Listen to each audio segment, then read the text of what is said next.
Hello साथीहरु नमस्ते।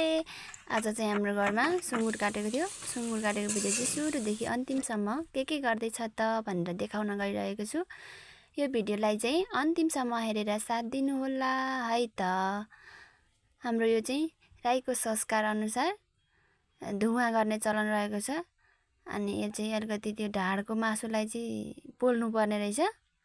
पोल्दै हुनुहुन्छ। सुँगुर काटिसकेपछि हामी यता वासिम खाने तर्फतिर लाग्छौं। पोलिसक्नु लाग्नु भएको छ। पोलिसकेपछि हामी सबैजना भएर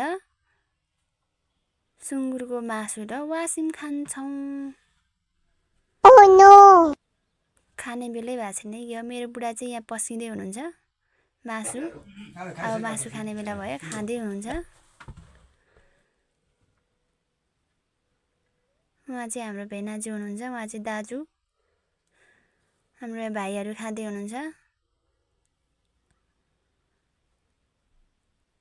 मिठो मिठो मानेर खाँदै हुनुहुन्छ। हाम्रोतिरको चलन चाहिँ यस्तै छ। कस्तो लाग्यो भिडियो हेरिदिनु होला अनि माया गरिदिनु होला। मेरो भिडियोलाई सब्स्क्राइब गरिदिनु होला।